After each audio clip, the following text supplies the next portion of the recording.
looking to grow revenues, increase profitability, or obtain financing?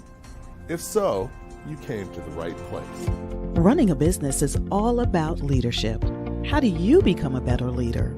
Learn from the successful entrepreneurs and business owners how to lead your organization more effectively. That's why we created Leadership Live at 8:05, Talking Small Business, to help you succeed with your host, Andrew Frazier, Business Growth Pro and CFO and founder of the Small Business Pro University. Every Tuesday evening at 8 p.m. Eastern, we're joined by experienced entrepreneurs and business owners who share their secrets to success via Livestream. Also, every Friday morning, we release a new podcast episode. Either way, you will learn about developing your business leadership skills from our roster of highly performing guest experts. Leadership Live is one of the many valuable resources provided through the Small Business Pro University, empowering business owners to learn, profit, and grow. Find out more at sbprou.com.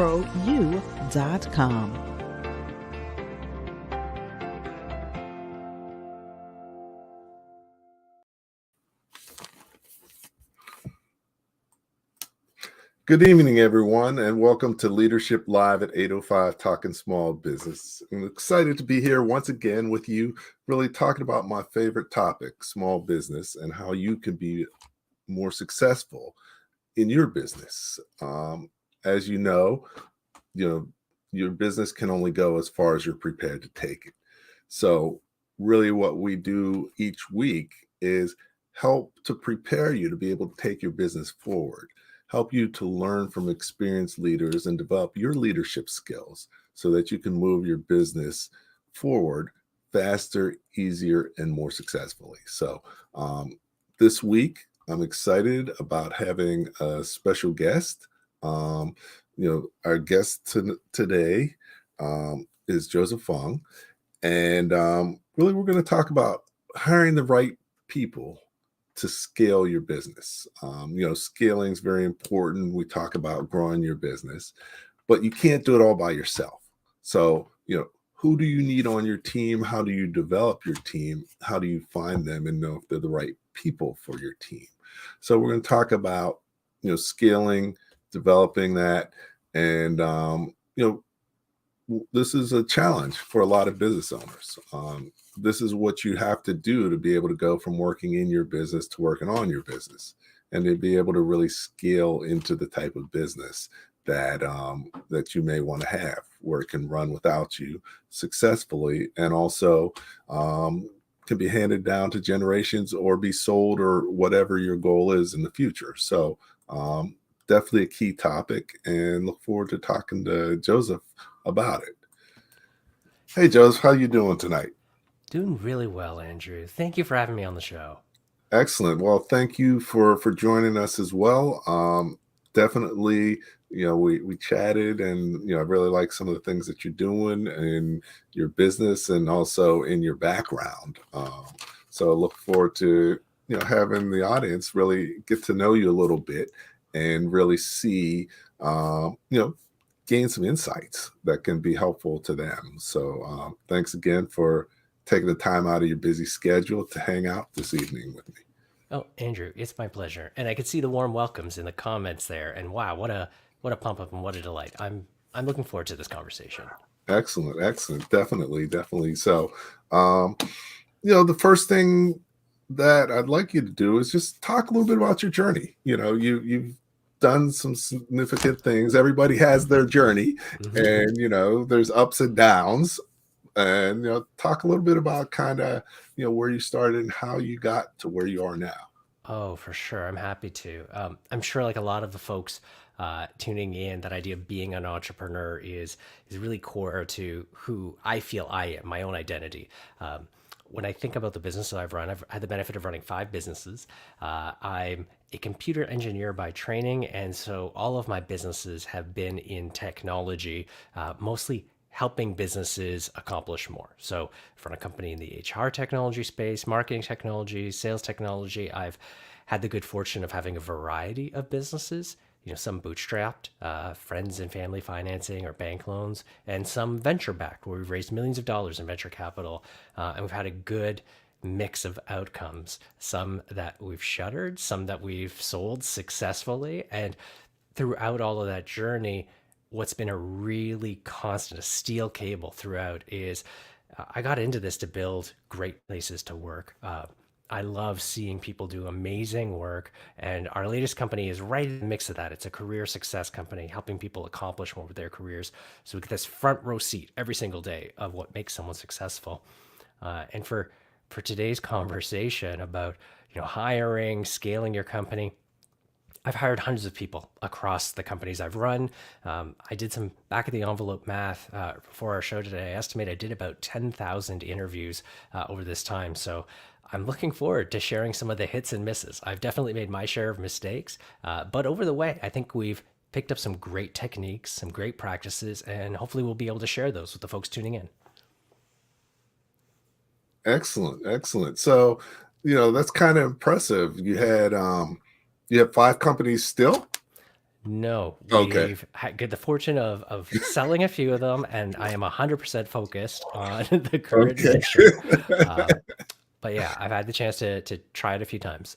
Okay, excellent, excellent. Well, one of the things I've heard, I don't know if you've heard this, but usually you're most successful in your third business. So you got to hurry up and get through your first There we go.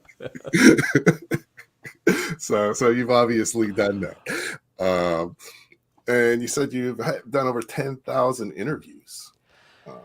When mapping out the hundreds of people that I've hired across the companies, yeah, Mhm. that's what the rough math works out to. Because in a lot of tech companies, you end up hiring, interviewing people multiple times before they make it through, but you also end up hiring one person for the maybe dozens of individuals that you actually interview. So it's been a good mix of them. Okay, excellent, excellent. Yeah, no, definitely interviewing skills are important. So we're definitely going to get on top of that and talk more about that. But before Mhm. we do that, um, just want to take a second. I do this through the Small Business Pro University. Mhm. So definitely good for people to know what the Small Business Pro University is. So we're just going to take a minute to learn about it. And I'll be back here talking small business with Joseph. Do you own your business or does it own you? Is your business growing and are you making enough money? As a business owner, there are so many things you need to know to become more successful. Hello, my name is Andrew Frazier, the Business Growth Pro and CFO. I created the Small Business Pro University for you. Small Business Pro University has self-paced, dynamic, multimedia learning experiences created by more than 20 instructors who are business owners just like you. Small Business Pro University will empower you to become a masterpreneur by learning the secrets to creating a successful enterprise, to go from working in your business to working on your business. Take advantage of our strategic coaching program or just simply choose the courses that you need. At www.sbprou.com, we will empower you to thrive and not just survive and make more money in any business environment. Welcome back to Leadership Live at 8:05, talking small business here with Joseph Fung. And we're really going to just talk about, hiring the right people to scale your business. Joseph, a lot of small business owners have not hired as many people and generally are fairly new to hiring and may have never had to do that in their prior life. So what are some of the hiring 101s that people should, if they know nothing, assume we know nothing, what are a few things that we should definitely know? For sure. So let's lock off a couple of really easy ones. The first thing is a lot of people make a mistake of over indexing on that idea of culture fit. And we all say that we want people who fit the culture of our business. And what ends up happening is a lot of entrepreneurs, the first time they're hiring for that, they don't have a structured process. Instead, they sit down with someone, they ask a lot of questions about their background, what are they working on, what do they like to do, and that idea of culture fit ends up devolving down to the idea of would I enjoy sitting down and having a drink with this person, having a meal with someone, having them over for the weekend. And that's the wrong way to hire for a culture fit. And I emphasize that really hard. That's the wrong way, because what that does, all that does is it doubles down on any of your existing biases and assumptions. If you're building a company and you want to make it resilient, you need to bring in people with some different ideas, with some different perspectives.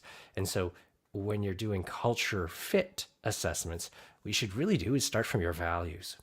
And anyone who's launching a company has an idea, whether they've written it down, whether it's just in the back of their head, they have an idea of what are the values of the company that they want to be. And these are aspirational, but they should be written down.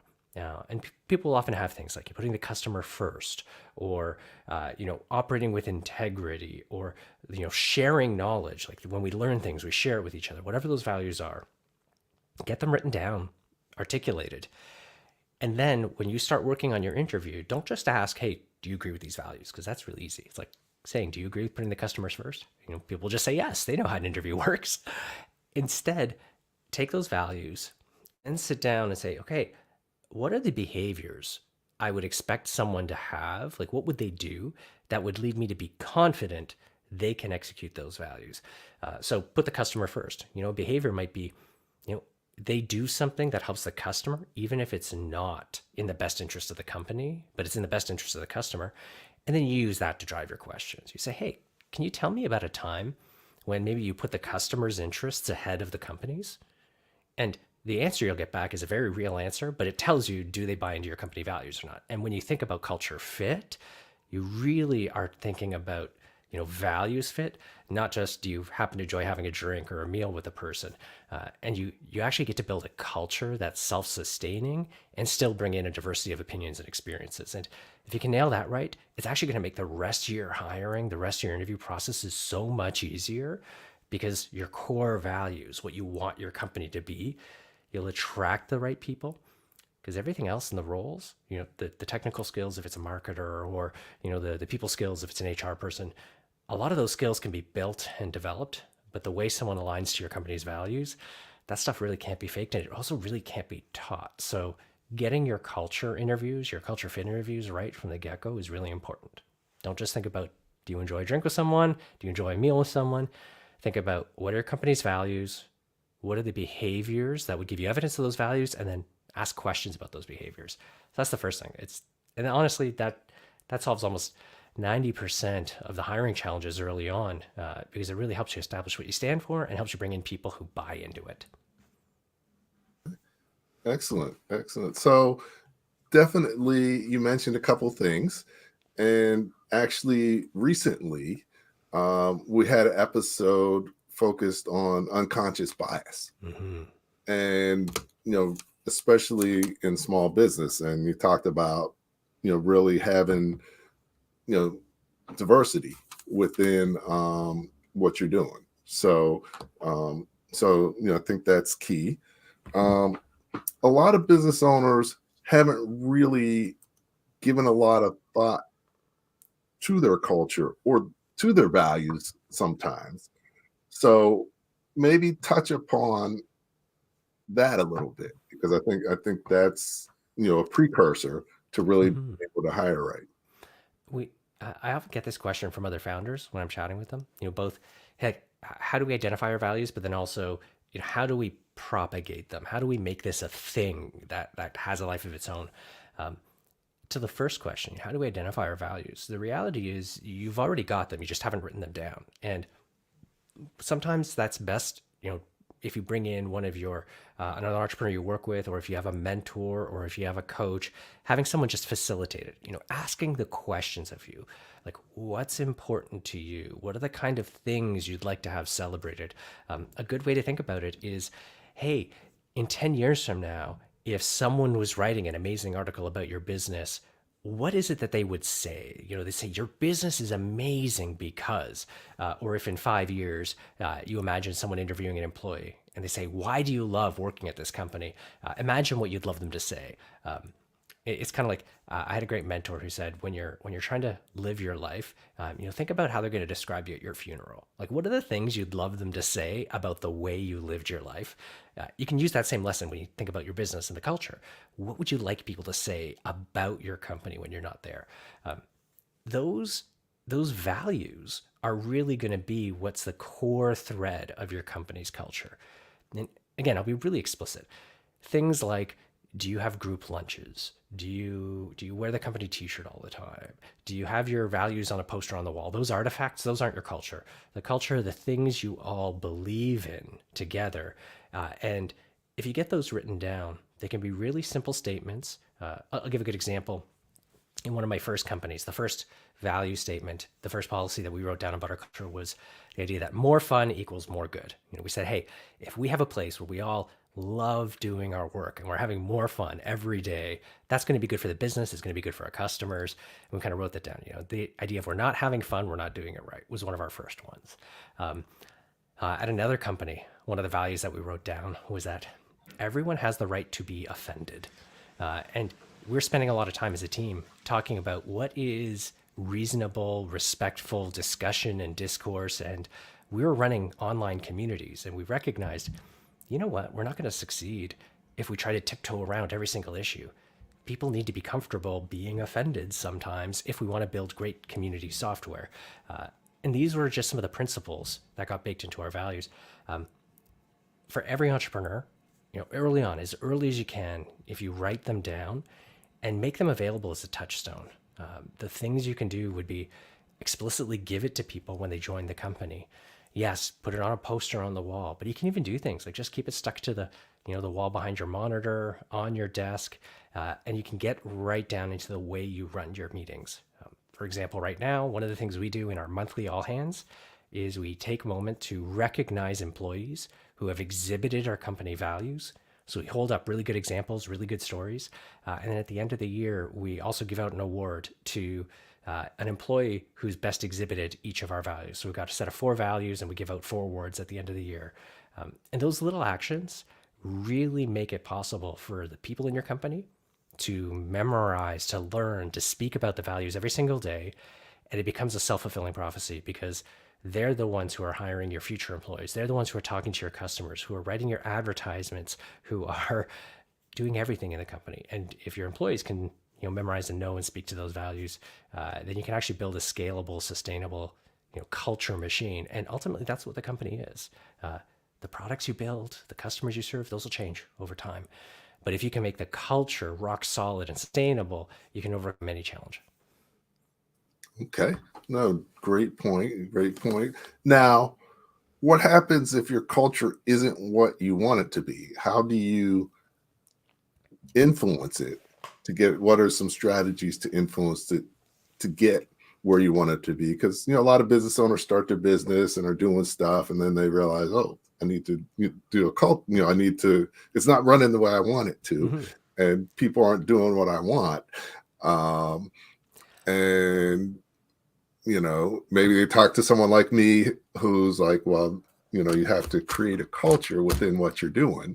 Yeah. What are some of the strategies people can use to take a culture that isn't the culture that they want to turn it into the culture that they want? I love the question. And you're absolutely right. I'm sitting here talking about what works, the right way to do it. And it's really easy to assume that, hey, everything's gone smoothly. But I'll call it out and reflect as well. We don't live up to all of our values as best as we want to every single day. We don't always bring our best selves forward. That's a very human thing. That's true for each individual. It's true for me. It's true for the company. When we onboard people, we even call it out. We say, hey, our culture, our values are aspirational. This is who we want to be. This is who we want to achieve. And we're going to make mistakes. We're going to stumble, and we're all going to get better. But the big thing that's really important if you're looking to make that kind of a change is you need to acknowledge 2 things. Number one, it starts at the top. Building that cultural alignment is the CEO's responsibility. They can't just punt it off to HR or to one of their co-founders. Like, ultimately, it's the CEO's responsibility. So the buck stops here. That's the first thing. The second thing, and this is actually harder, is really internalizing. It's up to everyone. So if you're looking to make a change, the CEO is the one who needs to actually say, this is what I want it to be. Maybe we're not serving our customers as well as we want to. This is what it looks like when we serve them better. You craft that vision. Or this is what I struggle with, actually. Work-life balance. I love working on building companies, and I love running companies where I'm really well aligned. Totally natural for me to work, put in some hours on the weekend, work a really long day. I like doing a workation where I'll, go somewhere else, but actually work and focus. That's not a good work life balance. And I know that we need to work every single day to help our people achieve a better balance. And so being able to paint a better picture for what we want the future to be like is step number one. And then step number two is having an honest conversation with everybody in the company. If it's a small team, you can do that one on one. If it's a larger team, you might be able to do groups. You might even need to do an all hands, but actually acknowledging, hey, this is where we are. This is where we want to be. It's going to take all of us together to close that gap and get us over there, and ask everyone to buy in. Asking for that buy in is absolutely necessary, because if people aren't asked, they're not necessarily going to agree, and they might actually work against the process. But the second thing is, when you ask, you'll get some clear answers. It's straight up. Most people will say, yes, I agree, I'll buy in, and they're going to help. And the people who say, no, I can't, that's a good sign that maybe they shouldn't be on the bus with you. And you may need to make a choice to separate so you can make the cultural change. But if you actually make the ask, then it's a more respectful separation. You're not just assuming and then they're failing a badly set expectation. You're actually saying, hey, we need to make this change. Are you willing to buy in? Can you help us navigate that? And if they say, hey, I'm not up for that change, well, that's when you can have that conversation of like, well, maybe we've grown apart and we need to each move our ways. But yeah, it's a tough thing. Sometimes you don't have all the ingredients you want, and you do need to make that hard shift. Okay. You make it sound so easy. It's So, it's really, it sounds easy, but when you do come from a place of like mutual respect, like Andrew, if we were having that conversation, it's like, great, we got here. This isn't pleasant and it's not working, but can I get your buy-in to help us achieve this end goal? And if you aren't up for that, well, I've asked you. I've invited the feedback, and now we can have a real chat about it. okay. No, definitely makes sense. And it's important, very important to do that. A couple things that you said that I just want to reiterate. One, it starts at the top. So, that's why this show's leadership live, because you have to be the leader. Your organization's only going to go as far as you're prepared to take it. So, that's very important. And you gave examples of what you're doing at your company and sort of just bridging the gap. Basically everything you have to do needs to be aligned. You talked about, these are our goals. Every monthly meeting, we reinforce the goals. At the end of the year, we have an awards to reinforce the goals. You live the goals. As soon as people don't see you necessarily following your values, then that tells them it's okay not to do that. So, definitely really important. Being able to have honest conversations is important, and really, building relationship. Some of the best run organizations have very strong cultures. And did you model what you're doing after another organization? How did you figure out what you're going to do? And are there any organizations that you look up to as a great example of this? It's such a great question, and I confess I don't have a specific organization that I use as a lighthouse. I see a lot of organizations that I use as what's the word, a counter example, like to not be like them. Where I've picked up these lessons actually has been from some really, really great mentors. The first one, I had a mentor who, I think really aptly reminded me that feedback is a gift. And he had a remarkable analogy. A lot of folks aren't familiar with the causes of Hansen's disease or leprosy, but they're familiar with the term, and they know that it's not a great affliction. he uses an analogy of Hansen's disease or leprosy, and he talks about how the fact is you can have a really debilitating experience if you let it fester. And his analogy goes like this: the disease is caused by a breakdown in nerve tissue. When you're suffering from the disease, you might have burns or cuts to your hands, your feet, and you don't necessarily get that pain signal back. And so you can pick up infections or damage or even break bones and not fully react or heal from them.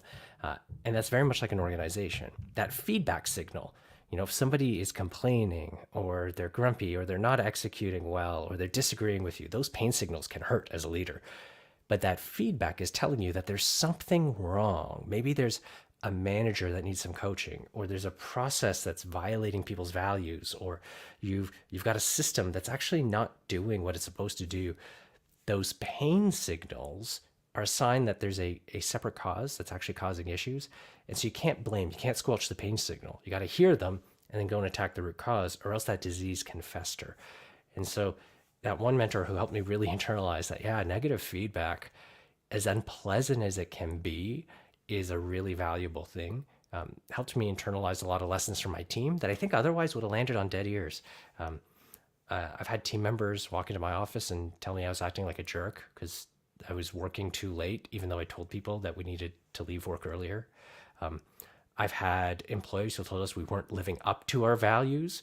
Said, hey, we say we're doing this, but we're not doing that. And as a founder, as a CEO, that feels like a punch to the gut. And it's really easy to take that out on the person who gives you the feedback. But I always kind of go back to the comment about Hansen's disease. It's like, no, that feedback is a pain signal. There's something going on that's triggering that reaction, and let's actually dig in. And invariably, without fail, there's something that we've done accidentally to cause that reaction. It wasn't somebody who just wanted to be a jerk for the sake of it. They were trying to communicate to us that we violated our values somehow. And every single time we've grown from it and gotten better, and it's humbling. But ultimately, the team members are the ones who help us kind of stay on our true course and maintain that North Star. Okay, definitely feedback can be a gift. I still remember my first boss coming out of school as a naval officer. My boss, took the time to give me great feedback and really made a huge difference. And also helped me understand that, some people, when you have the annual personnel reviews, they hate to do that and they just run through it. But, that's an important thing to people that work for you. And if you don't make the effort to do that, well, then what are you saying to them? That's it. So that definitely a blessing.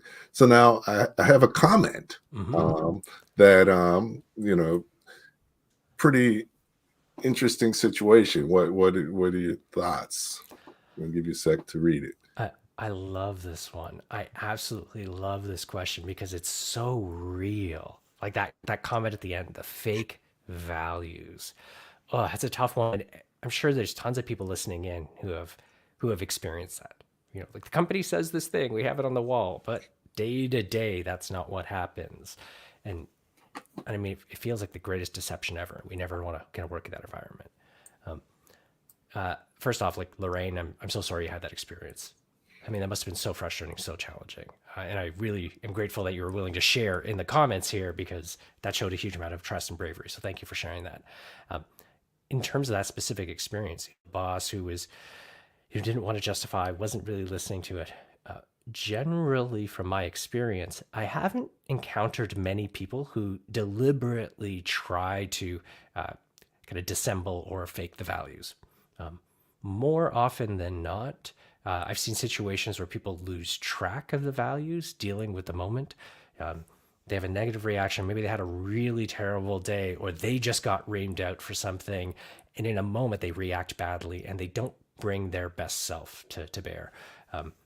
Generally, in those situations, what I've seen work well is, pausing to reflect and trying to say, hey, what could have led this person to not actually honor the values? And if you have that relationship with them, and I don't know this situation with your boss, but But if you have that relationship with them, actually asking and saying like, hey, this didn't seem like it fit the values.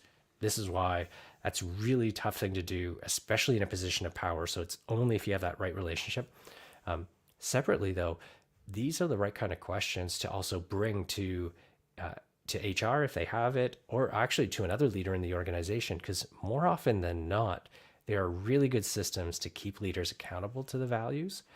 And if you have a situation where they're not living up to them, like if the company's written them down and they're not executing them, those are fireable offenses. I'll speak it plainly. If you have a company who says, these are our values and this is how we want to lead the organization, every policy, every process really does need to get held up against that standard. And I've seen tons of leaders do this where they say, hey, our expense policy was this, but we said our values are this, and they're not aligned. Well, let's update our policy. And it never happened out of malice. No one came to it and said, hey, we want to write a compromising expense policy. But someone just lost track of the values while they were writing it. And so in those cases, in those situations, when you're looking for that reimbursement, I'd first equip yourself with, hey, what are the company values that I think are supposed to be demonstrated in this experience? And then let's have a conversation about the values, not just about the expense policy, but what is it that we actually want to live by and what we want to work by?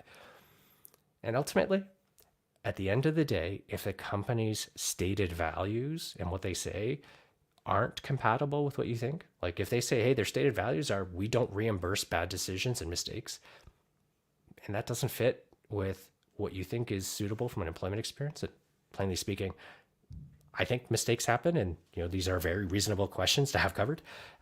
If that doesn't align to your personal values, that's also the right kind of test. If the company's values don't align to yours, maybe it's not the right fit, and maybe there are other companies that offer a better fit too. So I think a fair, honest conversation is totally reasonable, and then making that decision based on values is totally reasonable for you as well. Okay. No, great feedback. And yeah, it was a perfect example given what we're talking about today. Mm-hmm. So now we've talked a lot about, culture, and want to get into a little bit about hiring the right people. Mm-hmm. But those are some things you need to work on before you can really hire the right people and know who the right people are. What are your thoughts on job descriptions, and what are positives? What are some good things and what are some bad things that you can do as far as your company job description? So for an early stage company, one of the first things you got to do if you bring somebody on is to really think about, are you looking to bring on someone who's a co-founder status or someone who's an employee status? And I share that because your first couple of team members that you bring on may actually need to be more like co-founders, people who are going to help you define the values, define your early policies, help you map out what the company should be like. And again, regardless of, is it a contractor, is it an employee, is it part-time, just that status of, are they helping you design the company is a whole different kettle of fish. Like trusting somebody with that level of influence, you can't do that with a job description. You need to give them a ton of access, a ton of influence. That's a different thing. So now let's put that aside, and let's imagine now we're talking about your first employees, people who are filling a specific job. In those cases, I'll say this really strongly because I have very strongly held beliefs about this. You absolutely owe them the effort to craft a great job description. I think it's totally unreasonable and unfair and actually irresponsible for a founder, for a CEO, to go and extend a job offer to someone and say, hey, like, I'm going to hold you accountable. I'm going to give you performance reviews, depend on your salary, but I'm not going to take the time to articulate what's expected in the role. Like, that's a pretty unfair statement. So I'd encourage every founder, every CEO, anybody who's going to go and start making some hires to take the time to build a really well thought out job description. By well-defined job description, I mean, both things like what are the required qualifications, but also just day to day, month to month, quarter to quarter, what are they accountable for? What are the outcomes you expect from them? What are the work you expect from them? And honestly, early on, you might not have all the answers. Some of the responsibilities might actually be figure out the other things to do. But if that's part of the expectation, at least write it down so somebody who's coming in knows, oh, hey, part of my job is figuring out the other things to do. But you need to have a great job description so that for yourself, you can sit down and say, well, this is what's expected in the job, but also these are the things that are outside the job. Early on, what ends up happening is you hire people, they're doing great work, and organically they take on more and more responsibilities. It's really easy as a CEO to not see that because it happens organically over time, and they're having a much bigger impact on your organization and you're not rewarding them. That happens a lot.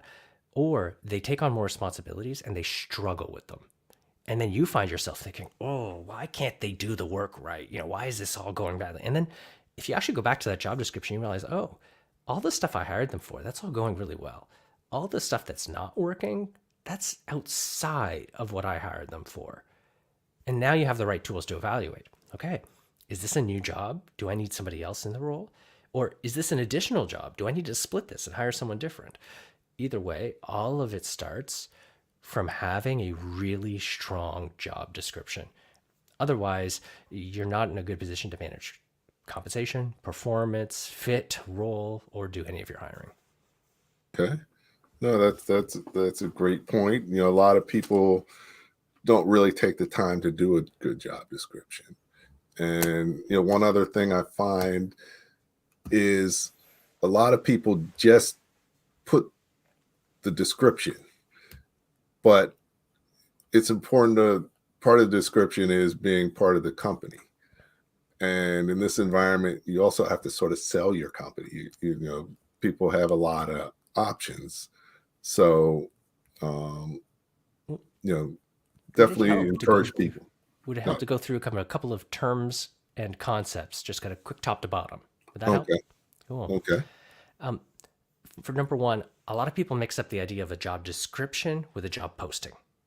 And Andrew, I really like the way you phrase that. You got to be able to sell the company. The job description, your starting point, a good way to think about it is it should be boring and bland as stink. It's like this factual summary of like, here's what I need someone to do. Here's how I'm going to measure them. Here's what they're accountable for. Here's the qualifications we need. That is dry. And that's an internal document. That helps you really understand the needs.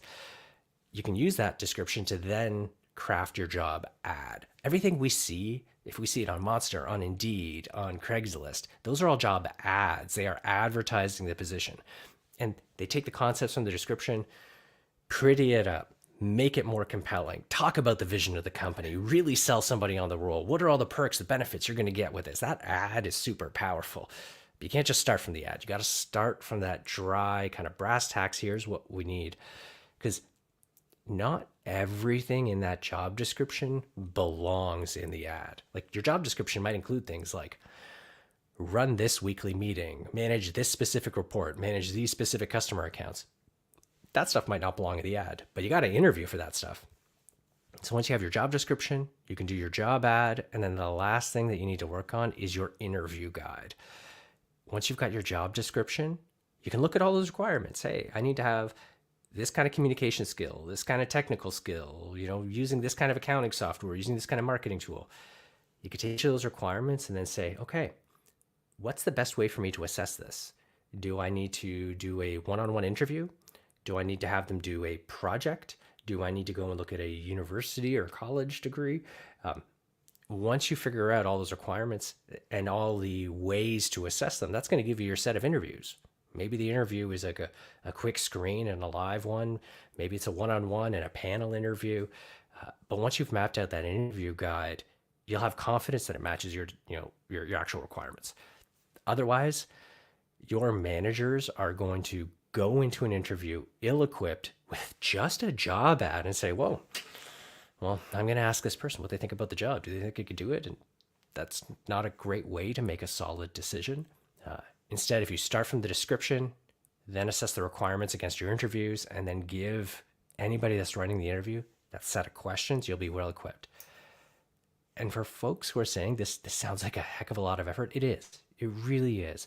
But it's worth it. If you go and you just say, I'm going to take a job posting from a competitor's website and change the company name to make it mine, and you spend your 10 minutes making your job posting, We've all heard the phrase, you get what you pay for. If all you paid was like 5 minutes, 10 minutes to make your ad, you're probably going to get that level of effort from the candidates who apply to you. And I'll tell you right now, when I'm launching a brand new role for the first time, I'm going to sit down. It'll take me 6 to 8 hours of work to actually design out that whole process. But coming out of it, I feel super confident. I know exactly what I'm looking for as a profile, how I'm going to evaluate it. And I can actually take that and just what's super, super great is I can give that to someone on my team and have confidence they'll hire really well. So that upfront effort suddenly makes all of my time so much more scalable as a CEO. Okay. And no, that's excellent because, I don't know if you remember the old Amco commercials. They had pay me now or pay me later. Yeah, And it's a lot less earlier than later. You know, given, if you have HR issues, you have not good productivity, you know, a lot of things and just turnover. You know, there's an awful lot of turnover. If you don't have those, even if you have those things, there's going to be turnover, but there's even that much more. And turnover is very expensive. Uh, so definitely doing what you can to get that right is key. So no, the job description it makes sense. Doing the ad and description. A lot of times, it's usually just the ad, unfortunately. But one other thing that I work with people on, I find is key, is many times they don't have an onboarding process. So they're like, okay, you're here, do a good job. What types of things do you do and recommend in terms of, once you've hired someone, onboarding them and making sure that they become successful at the company and in the role?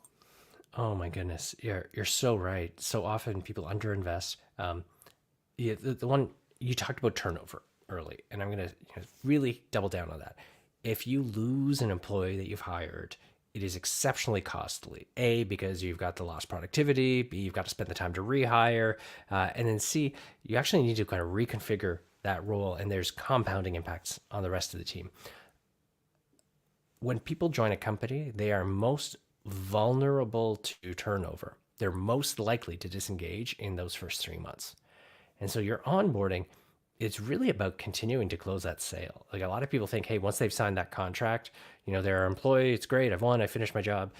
No, the reality is even after they join, you're still selling them. You're still trying to keep them engaged. And so your onboarding experience is a large part of keeping them folded in. So number one, you should think about, how do I make sure I continue to engage people and sell them on my company, post that experience? Maybe it's a welcome package with like the company t-shirt and a notepad and all that kind of stuff.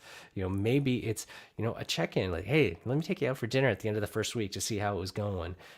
Maybe it's sending a welcome basket to their home, so there's a delivery there. But all those little things to help really keep them engaged, even if you spend like 50, $100 on some of those things, it's way cheaper than actually having to replace a role because someone didn't stick.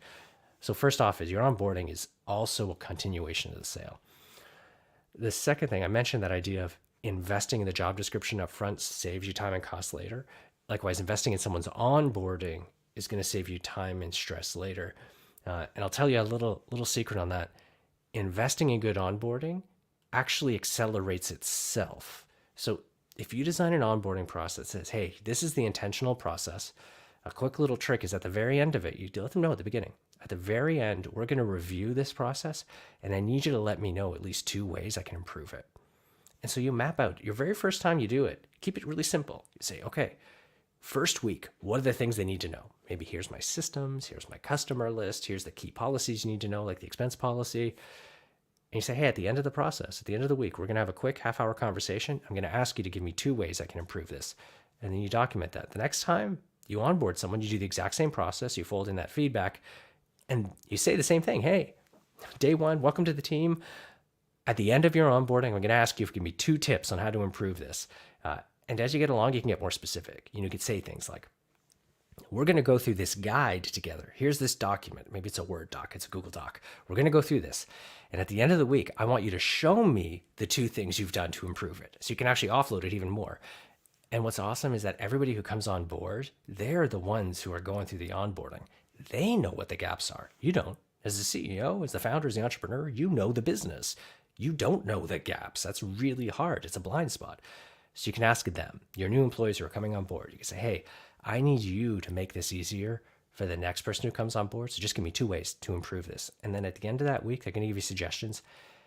And if you simply adopt that, like, hey, let's document it, let's figure out how to fix it at the end, over time, it becomes richer and richer, and it gets better just as fast as you're growing your company.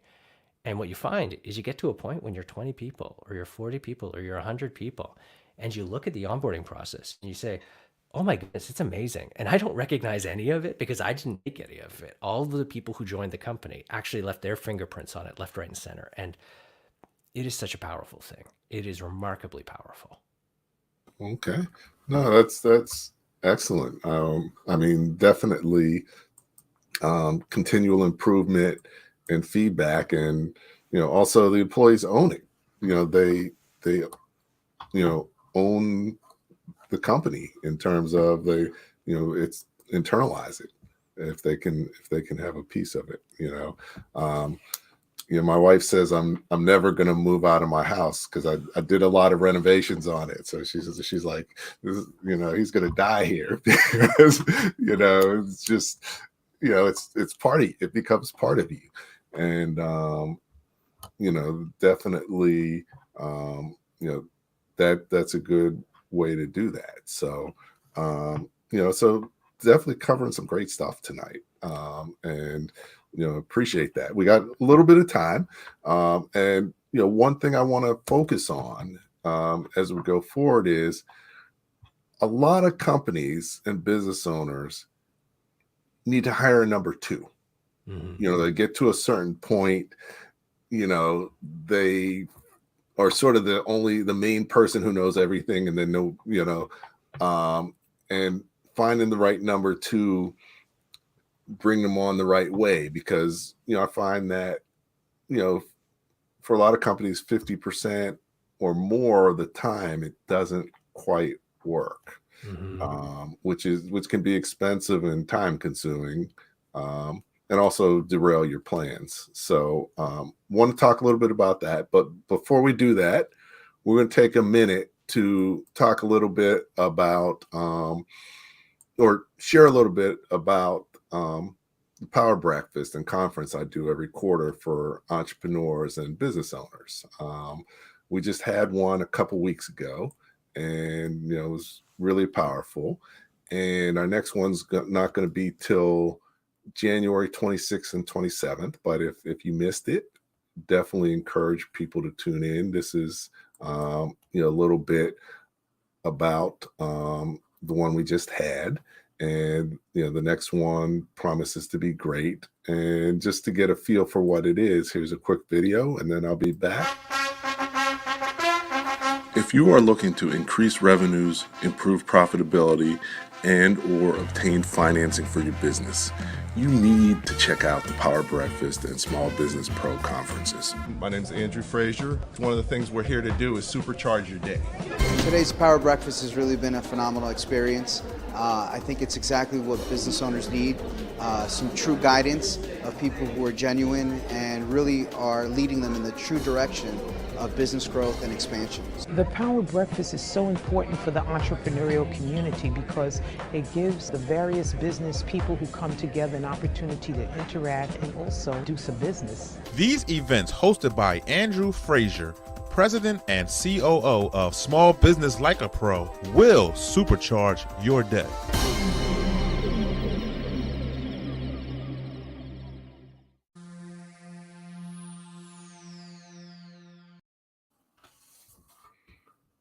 Okay.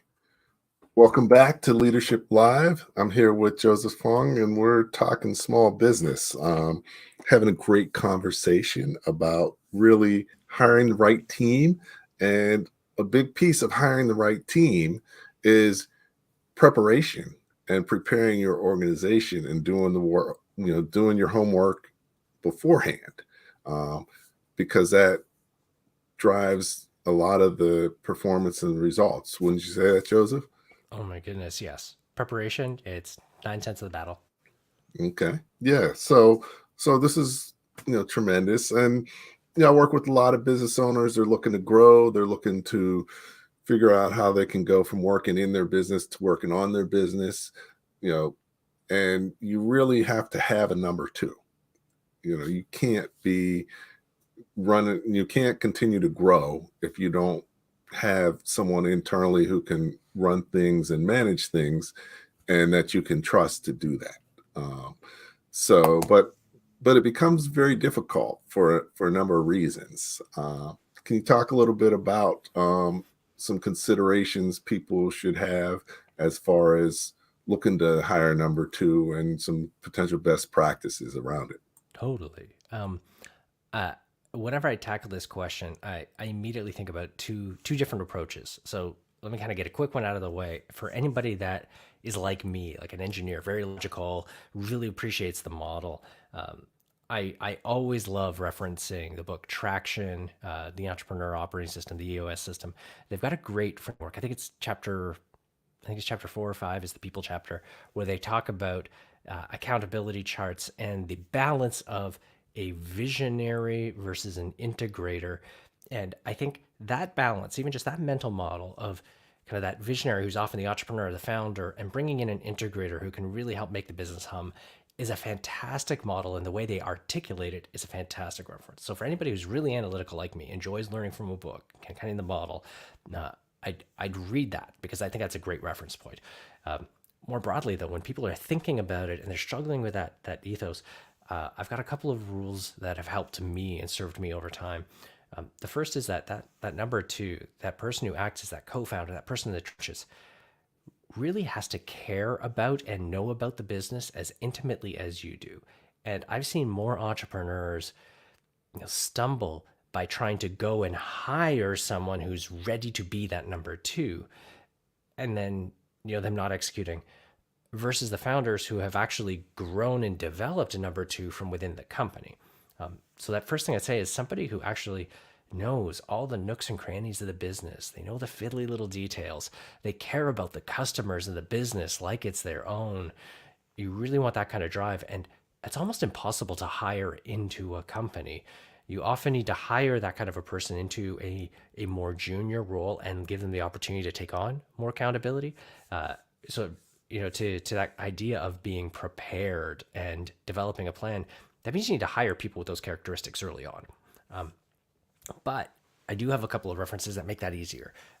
First and foremost, the person who's your number two should make you a better entrepreneur. So one of the things to look for, who are the people in your life that you work with, or that your customers, or they're in your family or your friends, that people where when you're collaborating with them, you just know you perform better. And even better, when you're working with them, they perform better. Finding those people are invaluable, and spend time with them and actually write down, what is it about their characteristics that really help you shine, and what is it about you that's helping make them shine. And if you can put those down, that's going to make it a lot easier for you to spot people that you're hiring or people that you work with, and kind of doing that little mental check. Hey, they've got the potential to be that number two for me. And as you bring them into the company, you can keep an eye on them. People often talk about a high potential list or like a short list of high performers. Those are the things you're looking to do. I'll give a couple of examples. Right now, with my current company, my number two, one of my co-founders is actually my sister. And a lot of people are surprised at that because they would struggle to run and facilitate a company with their sibling. One of the things that Donna and I do really well together is when one has a brainstorm, the other naturally kind of builds on top of it. There's very much this yes and so we're really good at bringing half-baked ideas to each other. And then the next person goes, oh my goodness, that was a great idea. Let's also do this. And we found that when we bounce ideas back and forth, we end up with something much more constructive as a result. And that's one of the characteristics I really look for. If you can identify those characteristics early on, a really helpful technique to do is to actually keep a list of the people you meet that you just want to work with. Even if you don't have a position for hiring for them right now, you put them on your list. And I mean, actually write down the list. We ask everybody. So my co-founders and I, we have a short list of people we know we're going to hire. And when you put somebody on the list, tell them, say, hey, I I don't know when or why, but we are absolutely going to work together because I firmly believe you'd make me better at my job, and I think I can help make you better at your job. And I've put your name down on the list. We are going to work together, and it is such a powerful message for someone to hear that they've made that kind of an impact. And it's really funny. Putting it down, writing it down helps manifest those things. The number of people that we've subsequently hired after putting them on that list has been profound. So yeah, there's my kind of two bookend pieces. The latter one, figure out those characteristics of the people who bring out your best work, write them down. As you encounter other people who fit that, put them on your short list and tell them. And then if you're looking for a model or a tool, I saw that in the comments there, Tasha, that book is called Traction. And it's the subtitle is The Entrepreneur's Operating System. And I believe the chapter, if you really just want to flip to the specific chapter, it's that people chapter. I think it's chapter 5, 4 or 5 in there. But yeah, absolutely love it. Highly recommend it. Excellent. So no, that makes a lot of sense. One of my clients who has the best number 2 ever, he came into the company and started at the bottom and worked his way up and just developed into a great number 2. And it's about developing that relationship, but also how do you mesh? Do they have strengths that you don't have? Are they, how are they, like you said, make you better? How do they help you do a better job and be more successful? So definitely a great role and, great ideas. One of the things that I developed, my most recent book's called The Masterpreneur Playbook. And it's 5-step business growth plan, and we really lay out the 5 steps that you and your business have to take. And business owners are always like, these are the steps we got to take, but you can't take them if you don't evolve yourself, because every step you sort of have to have different skills that you can employ. And you actually have to be sort of a different person and a whole different role within that organization to help to be able to move your organization to the next level. So I'm sure you've probably seen that a lot, and you've gone through that many times. Totally. And that idea that you need to evolve to get more, it's all the best business leaders have espoused that. I'm so glad that you mentioned it, Andrew. Like, whether it's good to great, or that idea of like what got you here won't get you there, that ability to reinvent yourself in your business is so crucial.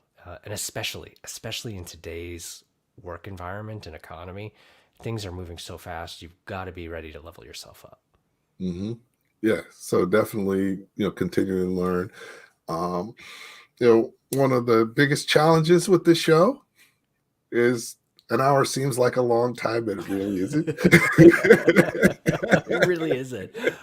Especially when you've got a long-winded guest who won't shut up. So I appreciate you humoring me as we gone through this, Andrew. Well, no, and it's just we have so many great things and valuable things to talk about. We got a lot of great comments and questions from the audience. But before we go, what I always like to have is ask each guest to sort of share the 3 key things that people should take away from what we talked about tonight that they can put to work immediately tomorrow. We've talked about a whole bunch of stuff, and people can go back and check it out, but a lot of times your brain can only handle like 3 things. So it'd be good, think for a second about what those are. I'll do a quick commercial, and then we'll come back and hear Joseph talk a little bit about, what you should really focus on based on what we talked about, so that you can be more effective at hiring and bringing the right people in to work for your business. So here's a little bit about my book, and then we'll be back with Joseph. This is my most recent. It's not even available yet. Oh, it's not? Okay. The Masterpreneur Playbook. Okay.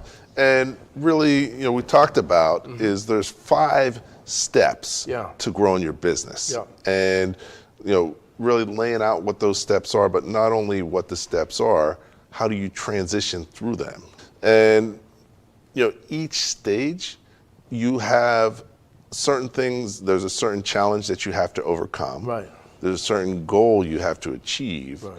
There's a certain role you have as a business owner. Right. There's a certain structure that you need to have within your business to support that role and move into the next role. So each step, I lay out what those things are. Wonderful. Because each one of those has a key skill that you have to have as the business owner. You have to evolve and continually learn, or you're going to get stuck. You can only go as far as you're prepared to take it.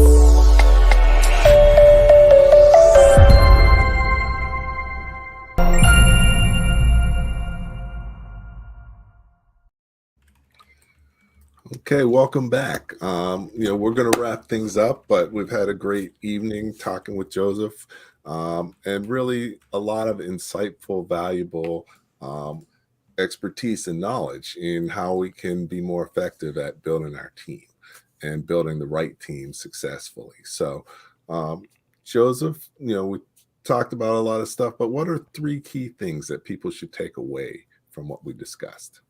We had a great conversation, and the 3 things that I would take away from this, if I was listening in, is number 1, be sure to document your values. That's your culture. That's what you want your company to be. It's what you aspire to be. So get it documented. Number 2, invest in crafting great job descriptions. If you can be proud of it, you're that confident in what the results are going to be, you've hit the right bar and you're going to be able to hire better people. And then number 3, really internalize. Work hard to internalize. Feedback is a gift. Accept it graciously, even if it wasn't really what you wanted, because it'll make you a better leader and it'll make your company better too. Excellent. So document your culture. So that means, you have to really take some work to think about what you want your culture to be and what it should be. Very valuable. Great job descriptions. So clarity for you, your team, and the new person coming in. And then feedback. How do you continually improve? Feedback's a key way to do that. So excellent.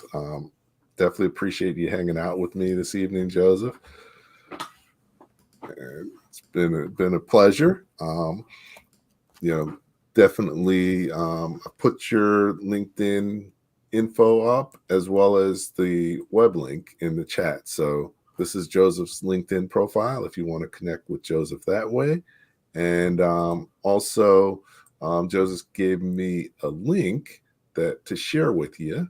And let's see if we can find it here from his company, Avero, and tell us a little bit about what that link will do.